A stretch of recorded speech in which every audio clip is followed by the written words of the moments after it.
सभी को नमस्कार। महाभारत के विषय में चर्चा के उपक्रम में पिछले 2 वक्तव्यों में कल और परसों के दिन जो उद्योजित किए गए हैं मेरी यूट्यूब की इस धारावाहिनी पर अथवा यूट्यूब के मेरे इस चैनल पर, उनमें मैंने इस बात को लेकर चर्चा की है कि महाभारत के विषय में प्राच्य और प्रतीच्य दृष्टियों में, पौरस्त्य और पाश्चात्य दृष्टियों में क्या अंतर है। अपनी अपनी दृष्टियां हैं, उनकी मैं निंदा भी नहीं कर रहा हूं। जाकी रही भावना जैसी, प्रभु मूरत तिन देखी तैसी। महाभारत तो महासागर के समान है। विष्णोरिवास्या नवधारणीयम ईद्रग रूपम यत्तयाच। ऐसा कालिदास सागर के वर्णन में कहते हैं। ईद्रग तया रूपम यत्तयाच।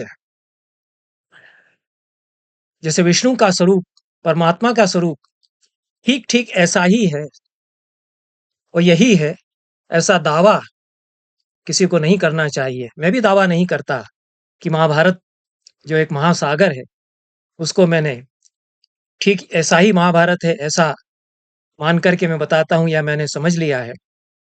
जो मैंने आचार्यों से सीखा, अपनी परंपरा से सीखा, उसको मैं बताता हूं। तो विष्णु और इवास्या नवधारणीयम ईद्रक्तया रूप में यत्तया च। इस सागर का, महासागर का स्वरूप परमात्मा की तरह ईद्रक्तया है और यत्तया है, इतनी ही इसकी सीमा है, यत्ता है। और ईद्रक ऐसा ऐसा ही इसका स्वरूप है, ऐसा कोई दावा नहीं कर सकता है। उसी प्रकार से पश्चिम के विद्वान हो, चाहे वे विंटर निज हो, चाहे बुइटनैन हो, रॉबर्ट गोल्डमान हो, उनकी एक देखने की दृष्टि है। समाज शास्त्रीय दृष्टि हो सकती है, नृतत्व शास्त्रीय दृष्टि हो सकती है, मनोवैज्ञानिक कुंठाओं के आधार पर परीक्षण की दृष्टि हो सकती है, वह उनकी अपनी दृष्टि है। एक भारतीय दृष्टि है जो महाभारत को महान शास्त्र काव्य और महान कविता के रूप में देखती है। उस पर मैंने चर्चा की है कि कैसे एक समन्वित महाकाव्य के रूप में और एक इतिहास के रूप में, एक उपजीव्य काव्य के रूप में महाभारत को देखा जाता है। उसमें एक विशेष चर्चा छूट जाती है। जितने वक्तव्य मैंने अभी तक दिए हैं, कुछ कुछ स्पर्श मैंने किन्हीं वक्तव्यों में उसका किया है कि जो काव्यशास्त्र के आचार्य हैं, साहित्य शास्त्र की जो परंपरा है, उसमें महाभारत को कहाँ देखा गया। आमतौर पर सामान्य भारतीय लोगों के मन में यह धारणा है कि रामायण और महाभारत हमारे धर्म ग्रंथ हैं। ये तो बहुत अन्याय होगा, इनको धर्म ग्रंथ मान लिया जाए। केवल धर्म ग्रंथ होंगे, उससे बड़े शास्त्र ग्रंथ हैं। महाभारत तो शास्त्र ग्रंथ बहुत बड़ा है। सारी शास्त्र परंपराएं, चिंतन परंपराएं भारत की 3000 वर्षों की, ईसा के पहले के 3000 वर्षों की समाई हुई है महाभारत में। और ईसा के बाद की शताब्दियों की परंपराएं और उसके बाद जो विकास होगा, उसकी भी आहटें, उसके भी संकेत महाभारत में मिल जाते हैं। इसीलिए तो कहा है कि इतिहास वो बताता है जो हुआ है, जो हो रहा है और जो होगा। महाभारत में चिंतन परंपराओं का अतीत, वर्तमान और भविष्य यह भी सूचित किया गया है और बड़ा शास्त्र है। इसीलिए आनंदवर्धन कहते हैं कि यह शास्त्र छाया योनि काव्य है। काव्य तो है, लेकिन शास्त्रों की छाया में काव्य पनपता है। यहाँ छाया, मैंने पिछले वक्तव्य में भी कहा है कि वह छाया शेडो के अर्थ में नहीं है। काव्यशास्त्र का तकनीकी पारिभाषिक शब्द है छाया। अलंकार होता है संवाद, जब दो ग्रंथों में होता है तो छाया एक की दूसरे में, दूसरे की एक में छायाएं आती हैं, वो अलंकार बन जाती हैं। छायाएं सौंदर्य की विच्छित्तियां पैदा करती हैं, विचार कविता को सजा देते हैं, कवित्व विचारों को सजा देता है। हमारे यहाँ इस तरह का बाइफरकेशन, विभाजन कविता और शास्त्र के बीच में जिस तरह से पश्चिम की विभाजक बुद्धि के द्वारा माना जाता है, हमारे यहाँ नहीं देखा गया। इसलिए आज के वक्तव्य में यह विचार करेंगे इस संक्षिप्त भूमिका के पश्चात कि संस्कृत काव्य शास्त्र की परंपरा में महाभारत को काव्यशास्त्र के आचार्यों ने किस दृष्टि से देखा है। केवल संस्कृत काव्यशास्त्र के आचार्यों पर ही मैं बात कर सकता हूं। अन्य भाषाओं में महान विचारक, चिंतक, साहित्य समीक्षक हैं, उन्होंने भी महाभारत पर लिखा है, वो भी मेरे देखने में आया है। बहुत कुछ तो उसमें बहुत उथला उथला होता है। जो महाभारत पर बहुत सारी किताबें आई हैं और हर कोई जुट जाता है महाभारत पर किताब लिखने में और महाभारत पर चर्चा करने में। अच्छा विषय लोगों को मिल गया है। आद्यंत महाभारत संस्कृत में मूल टीका सहित पढ़ा नहीं है, लेकिन बड़ा आकर्षित करता है। महाभारत की ताकत है, मैं उसकी निंदा नहीं कर रहा हूं अपनी अपनी बुद्धि से। चिड़ियाएं भी आकाश में उड़ती हैं, गरुड़ भी आकाश में उड़ान भरते हैं। सबको महाभारत का विवेचन करने का अधिकार है। लेकिन जो महनीय आचार्य हैं हमारे, उन्होंने आनंदवर्धन, अभिनवगुप्त और मम्मट, ये तीन आचार्य जो शिखर हैं पूरे काव्यशास्त्र की परंपरा पर, वो महाभारत की ओर बार बार दृष्टि डालते हैं। लक्षानुसारेणैव लक्षणानि प्रवर्तन्ते, आनंदवर्धन का यह प्रतिज्ञा वाक्य है। रामायण महाभारतादौ सर्वत्र प्रसिद्ध व्यवहारम दर्शयताम सर्दयानाम, ऐसा प्रथम उद्योत में ही आनंदवर्धन ने कह दिया कि हम जो सिद्धांत गढ़ते हैं, हम जो सिद्धांत बनाते हैं, वो रामायण महाभारत आदि लक्ष्य ग्रंथों के आधार पर बनाते हैं। लक्ष्य क्या है? पैमाना या मानक, जिसके आधार पर हम अपने कैनन्स बनाते हैं, साहित्य के सिद्धांत गढ़ते हैं। तो हमारे जो लक्ष्य हैं, जिनके आधार पर हम साहित्य के सिद्धांत, आलोचना के सिद्धांत बनाते हैं, वे तो रामायण महाभारत और कालिदास जैसे महाकवि हैं। यह आनंदवर्धन कहते हैं। उसमें से एक काव्यशास्त्र के सिद्धांतों के लिए मानक प्रस्तुत करने वाला ग्रंथ महाभारत भी है। दो दृष्टियों से काव्यशास्त्र के सिद्धांतों के लिए महाभारत मानक प्रस्तुत करता है। एक तो सीधे सीधे शास्त्र के रूप में कविता पर विचार ही करता है। उस पर मैंने एक अलग वक्तव्य में काव्यशास्त्र की परंपरा पर जो मेरे कुछ व्याख्यान इस धारावाहिनी या इस चैनल पर हैं, उसमें काव्यशास्त्र की विकास यात्रा का जो द्वितीय चरण है, जिसमें रामायण और महाभारत ईसा पूर्व की कुछ शताब्दियां हैं, वैदिक काल के पश्चात उत्तर वैदिक काल से लगा करके, उसमें महाभारत किस प्रकार से कविता के सिद्धांतों पर भी चर्चा सैद्धांतिक रूप में करता है, उस पर मैं बात कर चुका हूं। लेकिन उत्तम कविता के मानक प्रस्तुत करते हुए कविता की दृष्टि महाभारत देता है आचार्यों को, इस पर चर्चा करेंगे। और आनंदवर्धन ने सबसे पहले इस बात को उठाया कि महाभारत भी हमारे लिए कविता के सिद्धांत गढ़ने के लिए एक आदर्श है। वह आईना दिखाता है सिद्धांतकारों को। आलोचक गुरु नहीं होता है, आचार्य गुरु नहीं बन जाता है काव्य शास्त्र का। बात के कभी उससे कुछ प्रेरणा ले लें, वो बात अलग है, लेकिन काव्यशास्त्र के सिद्धांतों के लिए महान कवि पथ प्रदर्शक होते हैं। भरत मुनि ने भी नाट्यशास्त्र लिखा, वो तो वैदिक ऋषि हैं। उनके पहले जो नाटक थे, उनको मानक मान करके उन्होंने अपने सिद्धांत बनाए। इसलिए हमेशा सदैव कविता साहित्य पहले आएगा, शास्त्र बाद में आएगा। इसलिए महाभारत पहले है, महाभारत के आधार पर शास्त्र कविता का रचा जाता है। आनंदवर्धन इस बात को कहते हैं। अनेक स्थानों पर आनंदवर्धन उत्तम काव्य के उदाहरण के रूप में महाभारत के श्लोक देते हैं, रामायण के भी देते हैं। बाद के काव्य शास्त्रियों में यह प्रवृत्ति कम होती चली गई। एक तरह से यह दुर्भाग्य भी कहना चाहिए कि जो हमारे सबसे बड़े महाकाव्य हैं, उनकी तरफ आप नहीं निहार रहे हैं, उनको आप नहीं देख रहे हैं जब आप कविता के सिद्धांतों की चर्चा कर रहे हैं।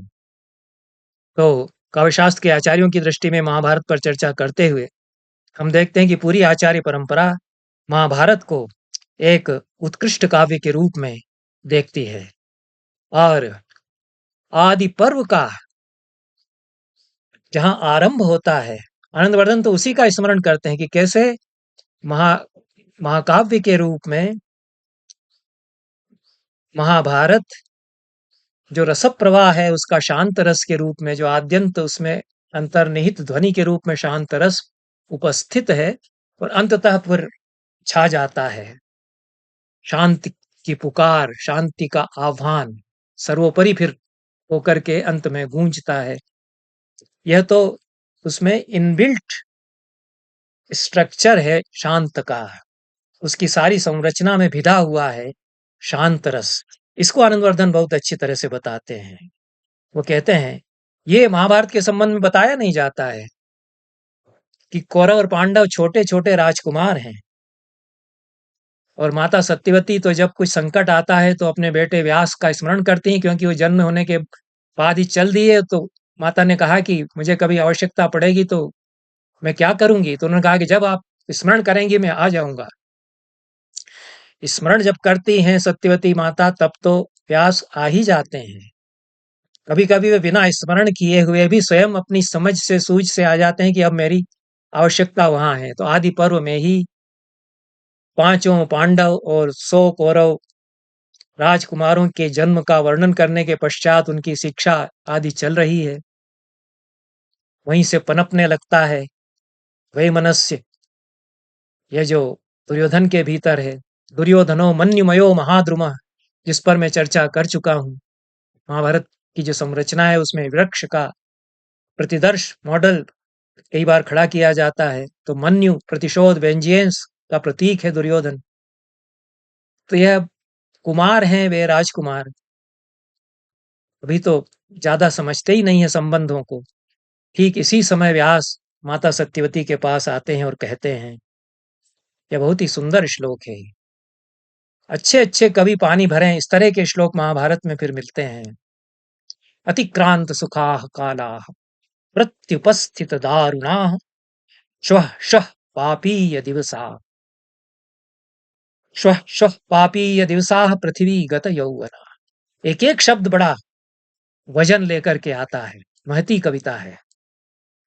अतिक्रांत सुखाः कालाः, सुख के दिन चले गए, अतिक्रांत हो गए। इनको तो लगता है कि अब तो सुख के दिन हमारे आरंभ हुए। माता सत्यवती को बेटे हो गए इतने सारे, मेरे विचित्रवीर्य की संतानों के संतानें हो गईं, धृतराष्ट्र के भी और पांडु के भी। मेरे इतने पोते हो गए। अब तो वंश के बढ़ने का समय आ गया। उस समय आकर के व्यास कहते हैं कि सुख के दिन तो बीत गए माता, प्रत्युपस्थित दारुणा, दारुण भयानक काल प्रत्युपस्थित है।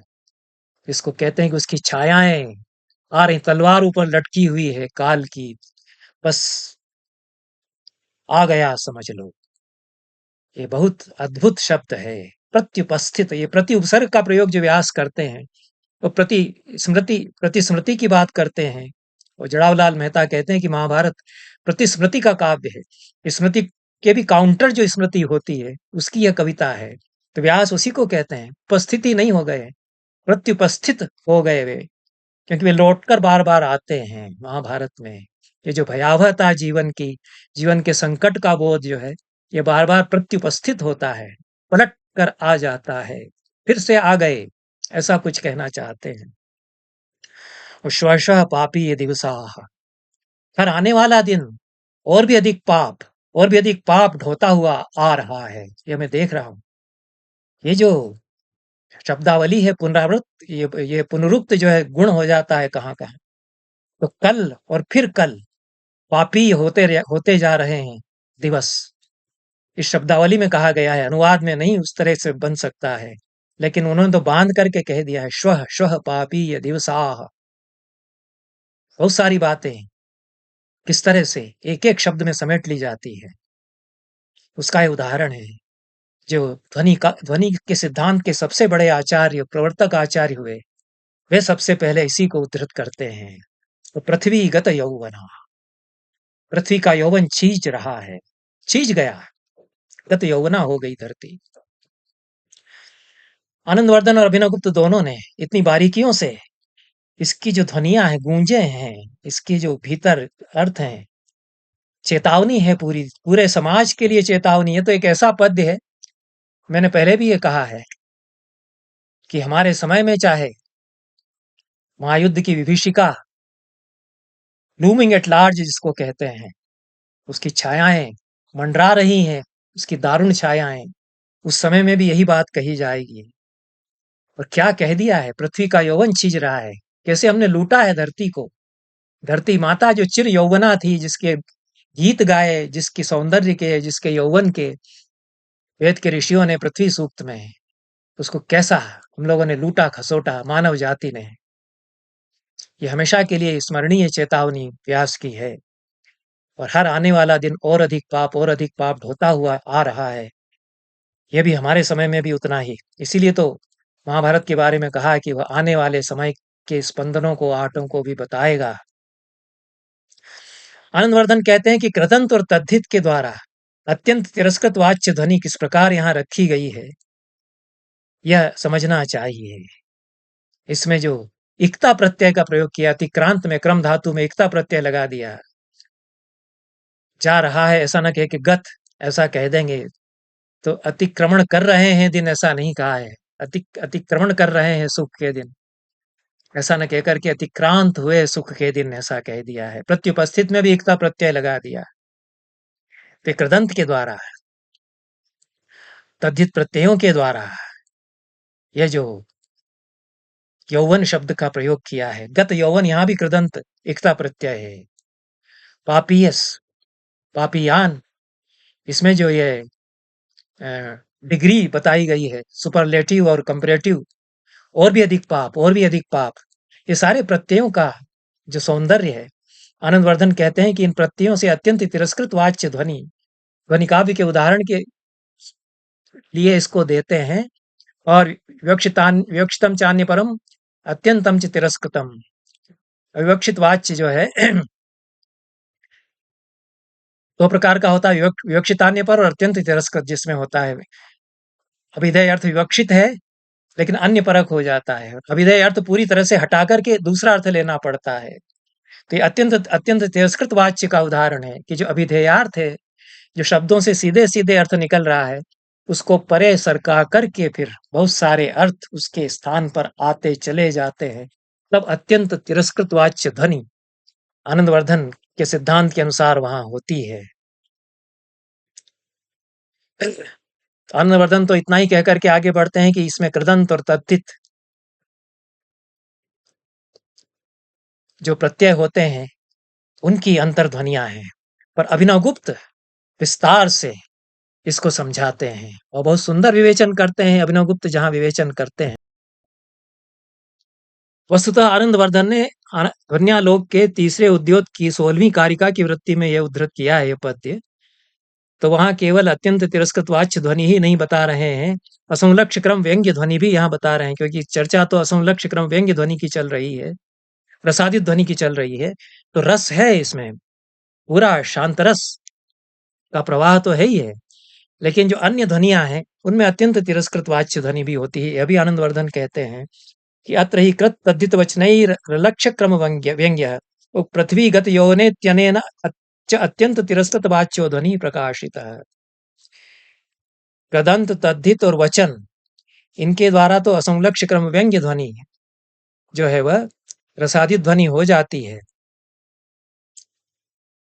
इनसे किस प्रकार से रस प्रकट होता है विचार करना चाहिए। और पृथ्वीगत यौवना, यह जो कहा है, तो स्त्री के धर्म का आरोप पृथ्वी पर किया है। पृथ्वी तो बच्ची हो या जवान हो और बूढ़ी हो ऐसा नहीं हो सकता है, इसलिए बाधित हो जाता है, लक्षणा करनी पड़ती है। और लक्षणामूल ध्वनि में फिर अत्यंत तिरस्कृत वाच्य हो जाता है, दो प्रकार की लक्षणामूल ध्वनि होगी। तो यह जो अत्यंत तिरस्कृत बाधित होकर के उससे संबंधित अर्थ लेकर के फिर व्यंग्य अर्थ निकलता है, या अविधेय अर्थ को पूरी तरह से परे सरका करके व्यंग्य अर्थ लाया जाता है। ये जो अत्यंत तिरस्कृत वाच्य ध्वनि है यहाँ गत यौवना कहने पर हो जाती है, ऐसा आनंदवर्धन कह करके आगे बढ़ जाते हैं। अभिनवगुप्त विस्तार से लिखते हैं और एक पद्य पर किस प्रकार से वे छोटा सा निबंध लिख देते हैं, यह इसमें देखना चाहिए। अतिक्रांतम, पहला ही शब्द जो अतिक्रांत है, न तो कदाचन वर्तमानताम अवलंबमानम। अब इस समय बिल्कुल नहीं रह गया, इक्ता प्रत्यय जो लगा दिया है तो चला गया, पास्ट, गॉन अवे, यह अर्थ देता है यह। तो अतिक्रांतम सुखम येषु ते कालाः, यहाँ बहुवचन की व्यंजकता हो जाती है। संस्कृत में तो काल शब्द को बहुवचन में जब रखते हैं तो एक अलग अर्थ विच्छित्ति होती है, और एक वचन में रखेंगे तब एकदम अलग अर्थ विच्छित्ति हो जाएगी। हिंदी आदि भाषाओं में इतना बारीकी से कदाचित ध्यान नहीं दिया जाता है, तो वे समय बीत गए ऐसा कम प्रयोग होगा। यहाँ तो वे काल बीत चुके, ये जो बहुवचन का प्रयोग किया है, तो सारे के सारे अब चले गए। कई कई समय हुआ कर कई कई काल हुआ करते थे जिनमें कई कई तरह के सुख देखे तुम लोगों ने, वे सब के सब गए। जातो एक वचनम के अनुसार एक वचन में प्रयोग करते हैं, बहुत सारे समय एक ही समय में गुथ जाते हैं, पर जब बहुवचन में यदि कह देंगे तब विशेष रूप से सौंदर्य वहां झलकेगा कि अलग अलग समयों में एक साथ हम रहते थे और सारे समय ही सुखमय थे, अब वे सब के सब चले गए। ये बहुवचन यहाँ पर व्यंजक बन जाता है। और प्रत्युपस्थित की व्याख्या करते हैं, अभिनवगुप्त अच्छी व्याख्या करते हैं। प्रतिपानि उपस्थितानि वृत्तानि प्रत्यावर्तमानानि तथा दूरभाविन्यपि प्रत्युपस्थितानि, बहुत सुंदर व्याख्या की है कि प्रतीप होकर के उपस्थित हो रहे हैं, उल्टे जाकर के फिर लौट रहे हैं, प्रत्यावर्तमान हो रहे हैं, चले गए और फिर पलट करके आ रहे हैं, यही मैं कह भी रहा था। तो दूर होते हुए भी तत्काल पलट करके आ जाते हैं, ये सारे अर्थ इसमें आ जाते हैं। प्रत्युपस्थितानि निकटतया वर्तमानानि भवन्ति दारुणानि दुखानि येषु ते, ऐसा उन्होंने प्रत्युपस्थित दारुणा की व्याख्या की है। अभिनवगुप्त तो पूरी तरह से शांतरस की दृष्टि से ही व्याख्या करेंगे। तो दुःखं बहु प्रकारमेव प्रतिवर्तमानः सर्वे कालांशाः इत्यनेन कालस्य तावन् निर्वेदम् अभिव्यञ्जयतः शांतरस व्यंजकत्वम्। कई तरह से दुख ही दुख विधा हुआ था इनमें, इन सारे कालों में। हम सुखमय इनको समझते थे, पर वास्तव में दुख ही इनसे आने वाला था, या नहीं समझ रहे थे हम लोग, ऐसा कहते हैं। ये सारे कालांश जो कई कई कालांश, कई कई घड़ियां मुहूर्त दिन महीने वर्ष बीतते गए, हम समझते थे कि बड़े सुखमय दिन बीते, लेकिन उनमें दारुण छायाएं जो विनाश की मंडरा रही थीं, वो पलट पलट करके देख रही थी। इसलिए यह निर्वेद का भाव ही प्रकट होता है, शांतरस की व्यंजना इसमें होती है। और देश की व्यंजकता पृथ्वीगत यौवना, पृथ्वी शब्द के प्रयोग के द्वारा होती है। और प्रातः प्रतिदिनात् दिनम पापी ये दिवसा, ये जो श्व श्व कहा है अभिनवगुप्त के अनुसार इसकी व्याख्या यह है कि सुबह से लगाकर शाम तक लगातार पाप ढोता है दिन, बीच में जैसे कोई उच्छ्वसित होने का कोई क्षण ही नहीं उसको आएगा, ऐसे दिन आ रहे हैं। ये कितनी बारीकी से ये रीडिंग की जाती है। जो पोस्ट मॉडर्न क्रिटिक्स बहुत दावे भरते हैं कि हम किस तरह से पढ़त करते हैं कविता की, ये उनको सीखना चाहिए कि आनंदवर्धन और अभिनवगुप्त जिस प्रकार से पढ़ते हैं कविता को, वो तरीका भी ध्वनि सिद्धांत, वक्रोक्ति सिद्धांत विशेष रूप से ध्वनि सिद्धांत तो बताता ही है। अभिनवगुप्त अपनी दृष्टि से ये कहते हैं, वो थोड़ा उनकी अपनी दृष्टि है, और शैव दर्शन और शांतरस को महारस को मानने वाली जो दृष्टि है उसके अनुसार वे कहते हैं कि स्वभावतः कालो दुखमय है तथापि पापिष्ठ जन स्वामिक पृथ्वी लक्षण देश दौरात्म्यात्। क्या बढ़िया कह दिया है, अभिनवगुप्त ही कह सकते हैं इस तरह का। काल तो स्वभाव से दुखमय होता ही है, लेकिन उसमें भी जो पापिष्ठ जन हैं, पापी राजा हैं, ऐसे स्वामियों के द्वारा धरती पर जो शासन किया जा रहा है, उनके दौरात्म्य के कारण विशेष रूप से दुखमय हो जाता है। महान आचार्य, तांत्रिक साधक, तत्व दृष्टा, वो 1000 साल बाद जो समय आ रहा है उसको देखकर जैसा कह रहे हैं कि ये समय आएगा कि रूस में ऐसा होगा, अमेरिका में ऐसा होगा, ऐसा जैसे बता दे रहे हैं ये। और शब्दावली जो है, ये तो संस्कृत में ही ऐसी शब्दावली आती। पापिष्ट जन स्वामी, पापिष्ट जन स्वामी का पृथ्वी लक्षण देश दौरात्म्यात् विशेष तो दुखमय तथा ही श्व श्व इति दिनात् दिनम गत यौवना वृद्ध स्त्रीवत असंभाव्य मान संभोगा। बड़ी विडंबना बता दी है उन्होंने। गत यौवना कहने से यह कहना चाह रहे हैं कि स्त्री का बिंब भी आ जाता है। जिस स्त्री का यौवन छीज गया, वह वृद्ध हो गई, उसको जिस तरह से पुरुष त्याज्य समझ करके देख रहे हैं, वैसा कुछ हो गया, जुगुप्सा हो गई। तो अभिनवगुप्त का तो एक सिद्धांत यह भी है कि बीभत्स रस मोक्ष पुरुषार्थ की ओर, शांत रस की ओर ले जाता है, क्योंकि उसमें जो जुगुप्सा होती है, जो बेचैनी, एंग्विश उसमें होता है, वो शांति की ओर ले जाता है कि इससे बचो, भागो और वैराग्य का रास्ता पकड़ो, व्यर्थ संसार यह है, ऐसा है। सस पूर्वा पूर्व पूर्वापेक्षया पापी या निकृष्टत्वात्, और भी अधिक निकृष्ट, और भी अधिक निकृष्ट दिन आ रहा है, इसलिए हर आने वाला दिन और भी निकृष्ट होता चला जा रहा है। यदि यदि व्ययं सुनन्तोऽयं शब्दो मुनिनैवं प्रयुक्तो निजन्तो वा, ये निजंत शब्द का प्रयोग किया है मुनि ने, या सुबंत सुबंत होना चाहिए था।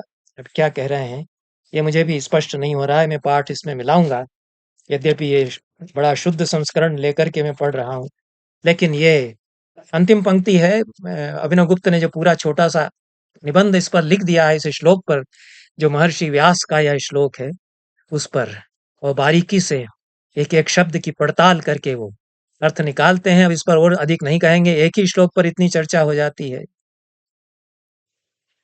हाँ, तो यह है,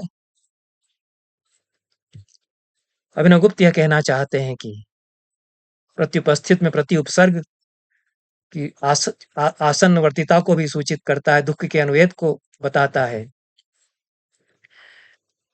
आगे आनंदवर्धन अत्यंत तिरस्कृत वाच्य ध्वनि के उदाहरण में एक और महाभारत का पद्य उद्धृत करते हैं। ये भी बड़ा सुंदर पद्य है, आप देखिए कि कितने सुंदर पद्य छांट करके लाते हैं। महाभारत नीति का काव्य है, अब नीति में भी कितनी अच्छी कविता गुथ जाती है। नीति परक श्लोक है, तो वो डाइडेक्टिक फंगस महाभारत, उसका काव्य महाभारत है, ऐसा किसी पश्चिम के आलोचक को लगा।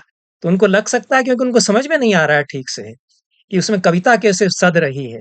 व्रति क्षमा दया शौचम कारुण्यम वाग अनिष्ठुरा मित्राणाम चानभिद्रोह सप्तैताः समिधः श्रिया, सप्तैताः समिधः श्रियः, बहुत बड़ी बात कह दी है। तो यह जो दीपक अलंकार होता है, ये भी आ गया यहाँ, उस उत्तम ध्वनि आ गई, एक शब्द के द्वारा कैसे चमक आ जाती है। इसका अमरुक के पद्य को बार बार मम्मट उदाहरण करते हैं, उसमें यही कहा गया है कि तू बावड़ी पर नहाने चली गई थी, उस अधम के पास नहीं गई। क्या वाहियात सी बात पूरी है, कोई उदात्तता नहीं है उसमें, स्वैर यौनाचार की बात है। और क्या है कि तू बावड़ी पर नहाने नहीं गई, तू तो उसके पास गई थी, ये व्यंजना होती है। तो कौन सा सौंदर्य उसमें हो गया। लेकिन मेरी दृष्टि में अमरुक का पद्य है भी नहीं, मैं इस पर बोलता रहा हूं, क्योंकि अमरुक परकिया प्रेम के कवि हैं ही नहीं। वो अमरुक के कितने पद्य प्रक्षिप्त हुए हैं उस पर चर्चा करने का समय नहीं है, लेकिन मम्मट से बहुत सारी असहमतियां हमारी रही हैं, और हम गलत होंगे ये तो हो ही सकता है हमको भी, लेकिन अपनी बात कहने का अवसर तो मिलना ही चाहिए। वाग देवता अवतार हैं मम्मट, इसमें तो क्या संदेह है। हम तो बहुत अदने से व्यक्ति हैं, लेकिन हमें नहीं झिलता जिस तरह के उदाहरण लेकर के वो उत्तम काव्य का विवेचन करते हैं। आनंदवर्धन बड़े पारंगत आचार्य हैं। तो ये जो कहा उन्होंने, व्रति क्षमा दया शौच कारुण्य अनिष्ठुर वाणी, यहाँ तक तो लिस्ट बना दी है। तो कह सकते हैं कि आप कौन सी कविता रच रहे हैं। तो अंत में कहते हैं मित्राणाम च अनभिद्रोह, मित्रों के प्रति द्रोह न करना, रति क्षमा दया शौच कारुण्य अनुष्ठिर वाणी, और मित्रों के प्रति अनभिद्रोह, सात पूरी चीजें हो गई। सात की संख्या अपने आप में बड़ी व्यंजक हुआ करती है। अनुष्ठानों में, याज्ञिक अनुष्ठानों में सात सात चीजें क्या क्या होती हैं बताया जाता है। सात स्वर संगीत में होते हैं, नाट्यशास्त्र में तो सात की बड़ी सीरीज बनती ही है। तो आनंद ये व्यास कहते हैं कि सप्तईता समिधा श्रिय है, ये सात श्री श्री की समिधाएं हैं। तो इस समिधा शब्द के प्रयोग से पूरी इस कविता में जो चमक आ गई है। समिधा तो लपट उससे निकलती है, अरणि जिसको हम रगड़ते हैं तो लपट निकलती है। समिधाएं तो अग्नि को दीप्त करती हैं, तो यज्ञ में काम में आती है। तो सारी शुचिता, पावनता, अग्नि वो दीप्त करने का भाव और जो तेजस्विता है, वह सब इससे व्यंजित हो जाता है। व्यंजनामूलक सौंदर्य की दृष्टि से इस श्लोक का विश्लेषण करते हुए ध्वन्यालोक लोचन में अभिनवगुप्त कहते हैं कि समित शब्द का मुख्यार्थ बाधित हो जाता है। यह तो स्पष्ट हो ही गया कि उसका जो शाब्दिक अर्थ है, जिसको वाच्यार्थ या अभिधेयार्थ कह रहे हैं, कि वह श्री या लक्ष्मी की समिधाएं हैं। तो लक्ष्मी कोई अ, यज्ञ वेदी थोड़ी है कि उसमें समिधा के रूप में ये 7 चीजें डाली जा रही हैं। तो मुख्य अर्थ बाधित हो गया और गुणों को समिधा बताया गया है, तो गुणों को समिधा बनाना असंभव है। इसलिए सारा का सारा जो वाच्यार्थ है वो परे सरका दिया जाता है और अत्यंत तिरस्कृत होकर के मुख्यार्थ किसी अन्य की अपेक्षा के बिना गुण असाधारण रूप से लक्ष्मी के उद्दीपक हैं। यह जो समिधा कह दिया है, तो समिधा जो होगी वह तो बिना किसी की सहायता से यज्ञीय फल को प्राप्त कराएगी। ये 7 समिधाएं बन जाते हैं लक्ष्मी की, ऐसा कहने से अन्य किसी की अपेक्षा के बिना ही ये 7 यदि हैं किसी के पास, तो राज्य लक्ष्मी, लक्ष्मी जीवन का सौंदर्य, जीवन का पुरुषार्थ, ये सारे अर्थ श्री के हुआ करते हैं संस्कृत में। केवल रुपया पैसा श्री का अर्थ संस्कृत में नहीं होता। और इस पर तो बड़ा लंबा निबंध आचार्य नवजीवन रस्तोगी का है, भारवी में जो श्री का स्वरूप है उस पर। तो उससे हमने जाना कि श्री का जो कॉन्सेप्ट है वह, हालांकि उसके बाद हम पढ़ते रहे अन्य ग्रंथों में भी, वह कितना विराट स्वरूप श्री का भारवी वहां पर रखते हैं। वो महाभारत की परंपरा में है कि लक्ष्मी के उद्दीपक बन जाते हैं और समिधाएं तो उद्दीपक हुआ करती हैं, तो उद्दीपक होना भी यहाँ व्यंजित हो जाता है। यह सब आचार्यों की दृष्टि से यह समित शब्दार्थस्य तो सर्वथा तिरस्कार असंभवात, बहुत बांध करके चूंकि कहते हैं अभिनव गुप्त, समित शब्देन च व्यंग्योर्थो अनन्यापेक्ष लक्ष्य उद्दीपन क्षमत्वम सप्तानाम वक्त्रभिप्रेतम ध्वनितम। अन्यापेक्ष न होते हुए अनन्यापेक्ष होकर के उद्दीपक ही बन जाते हैं सातों गुण लक्ष्मी के। यह वक्ता को यहाँ अभिप्राय अभिप्रेत है। एक और पद्य ले लेते हैं और यह गीता से उद्धृत करते हैं। गीता से अर्थात महाभारत से, क्योंकि महाभारत के भीष्म पर्व में गीता है। प्रसिद्ध अर्थ है वो, गीता भी कविता है, गीता जीवन की कविता भी है, जीवन का दर्शन भी है। इसीलिए बड़ा अपने आप में गीता अपने आप में बहुत बड़ा काव्य है। यानी प्रसिद्ध श्लोक है गंगालोक में, तीसरे उद्योत में ही पहली कारिका की वृत्ति में आनंदवर्धन इसको उद्धृत करते हैं ध्वनि काव्य के उदाहरण के रूप में। या निशा सर्वभूतानां तस्याम जागर्ति संयमी, यस्याम जागृति भूतानि सा निशा पश्यतो मुने। सभी लोग स्मरण करते हैं इस श्लोक का, और कितने सुंदर रूप में बात कही गई है। जो सब प्राणियों के लिए रात है उसमें संयमी योगी जागता है, और जिस में सारे संयमी जिसमें सारे प्राणी जागते हैं उसमें संयमी योगी सोता है, वो उसकी रात हुआ करती है। उसमें संयमी के योगी के जागरण से आशय शारीरिक दृष्टि से जागने से नहीं है कि जहां जहां बाकी लोग सो रहे हैं तो वो रात भर जाग रहा है, और जहां जहां बाकी लोग जाग रहे हैं दिन में तो दिन भर सो रहा है, ऐसा तो कोई आशय है ही नहीं। ये तो तिरस्कृत हो जाता है अर्थ। तत्व ज्ञान में जागरूकता और अतत्व में विमुखता, यह आशय है। तो जहां जहां तत्व ज्ञान है वहां तो एकदम जागरूक हो जाता है, जहां ज्ञान की चर्चा है। और जहां भोग की, विलास की, संसार की, ये जो सारा बीभत्स है संसार का, जिसमें लिथड़े हुए हैं, लिपटे हुए हैं लोग, कि मैं विजय प्राप्त कर लूं, मैं इतना हड़प लूं, मैं इतना यूक्रेन का हथिया लूं, मैं इतना रूस का हड़प लूं, मैं मार डालूं इतनों को, मेरा इतना उससे मिल जाएगा। यह सब जो लिप्साएं हैं संसार की, उनके प्रति वह सोया हुआ रहता है। तो इसलिए अनेन वाक्येन निशार्थो न च जागरणार्थः कश्चित् विवक्षितः। रात का अर्थ यहाँ रात नहीं, जागने का अर्थ जागना, भौतिक दृष्टि से, शारीरिक दृष्टि से सोना नहीं, सोने का समय नहीं रात का अर्थ। और जागरण का अर्थ शारीरिक दृष्टि से उन्निद्र होना, नींद न लेना, यह अर्थ नहीं। किम तरही, तो क्या अर्थ है कि तत्वज्ञानावहितत्वम अतत्व परांगमुखत्वम च मुनेः प्रतिपाद्यते।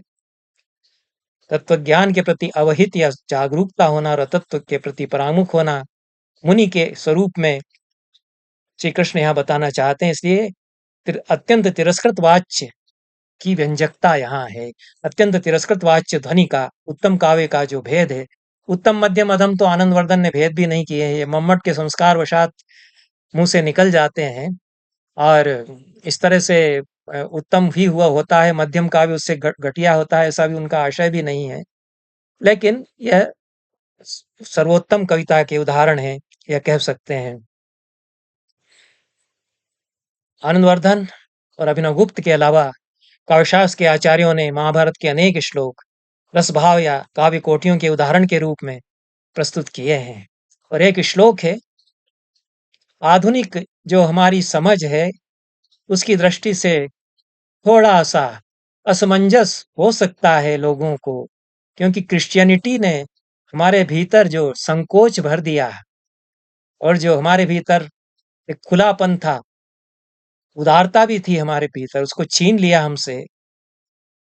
ये जो फेनेटिक रिलीजन्स हैं, जिहादी जो धर्म है, उनका असर हमारी सनातन परंपराओं पर आया उसके कारण। तो महाभारत में यह जो बेबाकी है, महिलाएं भी जिस तरह से बोलती रही हैं महाभारत काल की, उसको एप्रिशिएट करना चाहिए, उसको एप्रिशिएट करना सीखिए। सीखिए कि महाभारत की महिलाएं किस तरह से बोल रही हैं, तो कितनी असर्टिव हैं, कितनी बेबाकी से अपनी बात कहती हैं। उस पर तो आगे कभी चर्चा करेंगे, लेकिन स्त्री पर्व में विलाप का पर्व है, तो सारी स्त्रियों की चीत्कार उसमें महाभारत के बाद। फिर भी आप कहेंगे कि ये तो दुरंत नरसंहार मात्र का काव्य है। यह दुरंत नरसंहार के बाद जो चीत्कार है स्त्री जाति की, उन स्त्रियों का क्या होगा, उनकी करुण आकुल पुकार का काव्य भी तो उतना ही है। वो ज्यादा बड़ा काव्य है, क्योंकि अंत में तो फिर वो आता है, उसके भी अंत में तो फिर स्वर्गारोहण पर्व शांति की खोज आती है। हमारे यहाँ प्रधानता का निर्णय पर्यवसान की दृष्टि से किया जाता है, काव्य कहाँ जाकर के हमको ले जाता है अंततः। इसलिए बड़ा करुण प्रसंग है। भूरिश्रवा का हाथ काट दिया था अर्जुन ने छल से। सात्यकी और भूरिश्रवा में भिड़ंत हो रही थी। सात्यकी प्रिय शिष्य हैं अर्जुन के, अर्जुन गुरु हैं, अर्जुन बहुत बड़े धनुर्विद्या के गुरु भी हैं। सात्यकी को उन्होंने शिक्षा दी धनुर्वेद की, उनके प्रिय शिष्य हैं सात्यकी, और बड़े वीर हैं, परम शूर हैं, सेनापति हैं। भूरिश्रवा भी उतना ही पराक्रमी है, बड़ा पराक्रमी है। दोनों में जबरदस्त भिड़ंत हो रही है।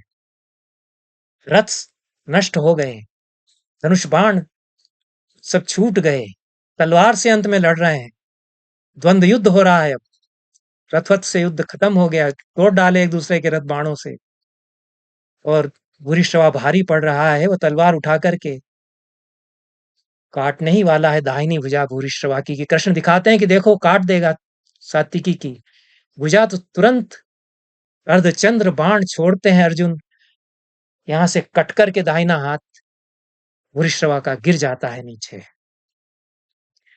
जो कथा मुझे स्मरण है, उसके बाद भूरिश्रवा क्या करेगा, दाहिना हाथ कट गया, वो वहां प्रायोपवेश पर बैठ जाता है कि अन्याय से मेरा दाहिना हाथ अर्जुन ने काटा है पीछे से, युद्ध में नहीं कर रहा हूं, इसका विरोध में। यह भी युद्ध हुआ करता था कि अन्याय हो गया है, मैं उसका यही विरोध कर रहा हूं। कौरव पक्ष से युद्ध कर रहा है भूरिश्रवा, बैठ गया हुआ। फिर सात्विकी को तो उसका गला काटना ही था। बहुत ही हृदय विदारक प्रसंग यह है। युद्ध भूमि श्मशान बन चुकी है, समाप्त हो गया युद्ध, दुर्योधन को भी जीत लिया गया। अब सब जब खत्म हो गया, तब महिलाएं आकर के ढूंढती हैं कि कहाँ है हमारे पति, हमारे भाई। भूरिश्रवा की पत्नी पहचानती है अपने पति के शव को, तो बगल में ही पड़े हुए उसके हाथ को देखती है, उसके हाथ को उठा करके विलाप करती है। स्त्री का विलाप, अयम स रश्नोत्कर्षी पीनस्तन विमर्दन नाभ्यूरु जघन स्पर्शी नीवी विस्रंस न कर। घोर श्रृंगार एक एक शब्द से फूट रहा है, ऐसा यह पद्य है। और इसी में स्त्री की आकुल करुण पुकार भी हमारे आचार्य तो इसको इसी तरह से पढ़ते हैं कि जिनके मन में कामुकता छिपी हुई है, वो तो इसमें एक-एक पद्य से वही-वही अर्थ लेकर के और हँसेंगे। कह तो यह रही है कि ये वही कटा हुआ हाथ मेरे पति का, जो रशना मेरी करधनी को खींचता था, 3 स्तनों का मर्दन करता था ये हाथ। नाभि, ऊरु और जघन वही अंग हैं, उनका स्पर्श करता था और नीवी जो ग्रंथि है, वस्त्र अधोवस्त्र की उसको खोलता था, उसको खिसकाता था, वही यह हाथ है। लेकिन प्रसंग में तो श्रृंगार रस के ऊपर करुण ही करुण है, क्योंकि वह हाथ तो कटा गिरा हुआ है। दुख में बावली हुई महिला याद तो करेगी यही कि इस हाथ ने मेरे तन बदन को कैसे छुआ था। आग लगा देने वाला मेरे देह में यह हाथ था। अब क्या हुआ, क्या बचा, कटा हुआ है, पड़ा हुआ है। तो भाव अंत में क्या प्रधान माना जाएगा? वही रचना को खींचने वाला हाथ, वक्षस्थल को मर्दन करने वाला हाथ, नाभि उरु और जघन का स्पर्श करने वाला हाथ, नीवी को विस्त्रंसित करने वाला हाथ, यही है। ऐसा जब कह दिया तो मम्मट कहते हैं कि श्रृंगार करुण रस का अंग बन करके आया है। पूरे स्त्री परों में तो करुण करुण रस ही प्रधान है। तो भूरी श्रवा की पत्नी की इस उक्ति में भी करुण रस ही ऊपर है, छाया हुआ है। आपाततः ये सरफेस स्ट्रक्चर पर हम शब्दों पर अटकते हैं तब तो श्रृंगार श्रृंगार दिखाई देगा, और आज के किसी विद्यार्थी को पढ़ाया जाएगा तो वो कहेगा कि साहब ये क्या है? ये तो ऐसी इसमें, क्योंकि क्रिश्चियनिटी का संस्कार है हमारे ऊपर। तो जीवन की सच्चाई, नंगी सच्चाई को देखने में हम घबराने लग गए। पाप चूंकि हमारे मन में आ गए, पाप उन्होंने दिया है हमारे मन में। जो चोर और पाप आया, ये चोर और पाप हमारे भीतर मूलता नहीं था। तो हम सत्य को सत्य की तरह देख सकते थे, जैसे वो स्त्री देख रही थी, जैसे द्रौपदी देखती है, जैसे भूरिश्रवा की पत्नी देखती है। बहुत ही सुंदर वर्णन महाभारत में। सौंदर्य के अनेक अद्भुत चित्र हैं। ये तो काव्यशास्त्र के आचार्य जो बता रहे हैं उसकी उस पर मैं बात कर रहा हूँ। अगर कभी बात करना हुई कि महाभारत में जो अद्भुत प्रसंग मुझे अत्यंत सुंदर कविता के मिलते हैं, वैसी कविता कठिनाई से मिलेगी विश्व साहित्य में जैसी महाभारत में बिंब आते हैं, उपमाएं आती हैं, एक के एक, और सौंदर्य के वर्णन आते हैं, और बीहड़ प्रकृति के वर्णन भी आते हैं। पर यह बहुत सुंदर श्लोक है जो काव्यशास्त्र के आचार्य उद्धृत करते हैं महाभारत से, 7वें पर्व से। ततः कुमुदिनी नाथेन कामिनी गंड पांडुना नेत्रानंदेन चंद्रेण माहेंद्री दिगलंकृता। शब्दों की जो झनकार है वो भी देखिए। और रात का वर्णन कर रहे हैं युद्ध भूमि में। अब सौंदर्य तो यही है कि युद्ध भी चल रहा है और चांद उगाया है। तो यह युद्ध चल रहा था, सांझ हुई। कुमुदिनी नाथ कामिनी गंड पांडु कुमुदिनी नाथ ने, जो नेत्रानंद कर थे, नेत्रों को आनंद देने वाले थे, माहेंद्रीय दिक् को उन्होंने अलंकृत किया। इंद्र की दिशा को अर्थात पूर्व दिशा को अलंकृत किया। एक एक शब्द में ध्वनियां हैं। महाभारत का काव्य है तो एक एक शब्द, ऋषि के काव्य में एक एक शब्द बहुत दूरगामी श्रृंखलाएं जोड़ता है अर्थ की। तो सुंदरी के कपोल के समान पीले कुमुदिनी नाथ अर्थात चंद्रमा, नेत्रों को आनंद देने वाले चंद्रमा ने पूर्व दिशा को अलंकृत किया। इतना ही इसमें कहा गया है। आपको कहना हो सीधे सीधे तो यह कहेंगे कि चांद उगाया, ऐसा ही कह देते, लेकिन यह जो कहा है, जिस ढंग से कहा है, वह व्यास की कविता है, या उनकी परंपरा को जो मानते हैं, रोमहर्षण हुए, उग्र श्रवा हुए, या सूत जो गाते थे, वो सब व्यास के नाम से ही बनाते हैं, क्योंकि उनकी दृष्टि है, उनकी मेधा, उनकी प्रतिभा, उसी से तो ये उपजीवित हैं। इसलिए महाभारत को उपजीव्य काव्य कहा गया। तो कवि पैदा होते रहेंगे इस काव्य से, ऐसा कहा गया। कवियों को तो पैदा किया महाभारत ने। इसलिए जो कैटेगरीज, विधाएं बनाई हैं आचार्यों ने, उसमें ये मैंने कल परसों के वक्तव्यों में कहा भी है कि भारतीय दृष्टि उसको उपजीव्य काव्य के रूप में देखती है। यह भी हमारे काव्यशास्त्र का एक बड़ा केनन है कि कोई कोई ही कविता उपजीव्य बनती है, सब कविताएं नहीं बनती। बहुत अच्छी महान कविता भी होगी तो उपजीव्य नहीं बनेगी। उपजीव्य वो कविता होती है जिसको लेकर के सदियों-सदियों तक नए कवि पैदा होते रहेंगे, जो उसमें बातें हैं, जो उसकी कथा है, उसको लेकर नए ढंग से उसकी कथा लिखेंगे या उसकी कथा को नहीं भी लेंगे तब भी किसी न किसी रूप में उसकी छायाएँ वहाँ पहुँच जाएँगी। उसको उपजीव्य काव्य कहते हैं। तो समय काफ़ी हुआ, 2-3 ही पद्यों पर या 4 पद्यों पर बात हो सकी। कुछ प्रसंग छूट गए।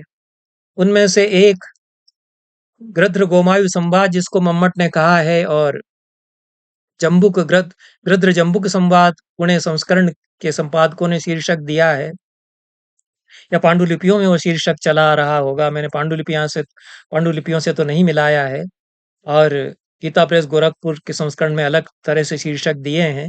उस पर मैंने एक अलग वक्तव्य में चर्चा की है और यह उसमें कहना रह गया कि मैंने मम्मट के काव्य प्रकाश में उस पर जो चर्चा है उसी का उदाहरण दिया था। मूलतः तो मैंने वह वक्तव्य महाभारत में जो व्यंग्य की कहानियां हैं उनको बताने के क्रम में वक्तव्य दिया था, पर आचार्य मम्मट इस पूरे प्रसंग को किस प्रकार से प्रबंध में ध्वनि होती है, चतुर्थ उल्लास में प्रबंध ध्वनि के उदाहरण बताते हुए रुद्र गोमायु संवाद का जो प्रसंग है महाभारत में उसको उदाहरण देते हैं, उद्धृत करते हैं। इस पूरे प्रसंग को श्लोक उसके उद्धृत करते हैं।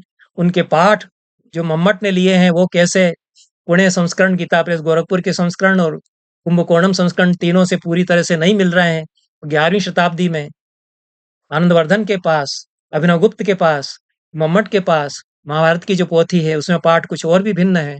यह भी उससे हमको पता चलता है।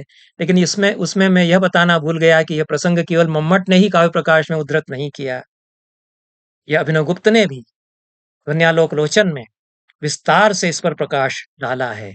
और अभिनव गुप्त की जो विशेषता है वो यह है कि जो मम्मट से छूट जाता है कि वो पूरे प्रसंग को फिर शांत रस की दृष्टि से देखते हैं।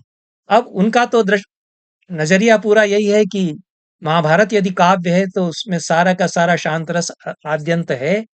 तो ये जो व्यंग्य की बहुत बड़ी कविता है गृध्र गोमायु संवाद, अभिनव गुप्त के इस विवेचन से आप असहमति उसको लेकर के रख सकते हैं कि इस पूरे प्रसंग का भी पर्यवसान वस्तुतः शांत रस में है और इसको वे बहुत तार्किक ढंग से साबित करते हैं। यहाँ भी वे एक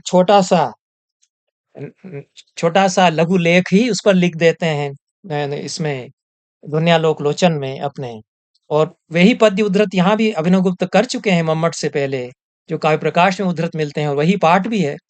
हो सकता है कि मम्मट ने महाभारत खोल करके ना उद्धृत किए हों और अभिनव गुप्त के ध्वन्यालोक लोचन से ही लेकर के एक ही वाक्य कह दिया है कि गृत्र गोमायु संवाद आदौ, इतना ही उन्होंने इसकी वृत्ति में कहा है कि जैसे गृत्र गोमायु संवाद आदि में महान काव्य के भीतर कोई कोई प्रसंग बड़ी ध्वनि करता है उस प्रकार से, तो बड़ी ध्वनि क्या है ये अभिनव गुप्त यहाँ बताते हैं। और वो कहते हैं कि अभिप्राय क्या है यहाँ, गोमायुस्तु निषोदया अवधि अमी तिष्ठन्तु ततो गृध्रादप अपहृत्य अहम भक्षयिष्यामि इति अभिप्रायण अवोचत। यह गोमायु या सियार का अभिप्राय बताते हैं कि रात हो जाए तब तक ये लोग रुके रहें, बालक के परिजन, तब गीत से छीन करके इस शव को, मुर्दे को मैं खाऊंगा। इस अभिप्राय से कितने सुंदर सुंदर शब्दों में, मुहावरेदार शब्दों में वह पंडिताई झाड़ता है, अपनी ईश्वर में विस्तार से चर्चा कर चुका हूं।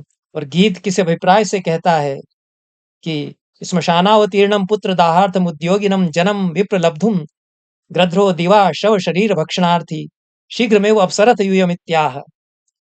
सुंदर ढंग से अभिनव गुप्त ने मम्मट की अपेक्षा इति दिवा प्रभवतो ग्रध्रस्य वचनमिदम इतना ही कहा है, पर अभिनव गुप्त सुंदर शब्दावली में कविता उतारते हैं। मम्मट कवि नहीं थे, आचार्य बहुत बड़े हैं। तो कविताई जब करने की कोशिश करते हैं तो उल्टा बिगाड़ देते हैं। विश्रब्धम रचयन्तु सूकरवरा मुस्ताक्षतिम पलवले, कालिदास की कविता की हालत बिगाड़ करके उसमें कहते हैं कि ऐसा कर देते तो जो दोष हो गया है वो नहीं रहता है। वाग्देवता अवतार हैं, इसमें कोई संदेह नहीं है। तो ये कितने सुंदर रूप में अभिनव गुप्त बताते हैं, कविता की भाषा में बताते हैं। वो उसकी व्याख्या नहीं करूंगा, लेकिन उसी तरह से गद्रादपहृत्य हम भक्षयिष्यामि। इस गीत से झपट करके मैं फिर खा लूंगा इस मुर्दे को, इस अभिप्राय से। निशो दयावधि अमी तिष्ठन्तु, ऐसा सोचता हुआ उनसे कहता है।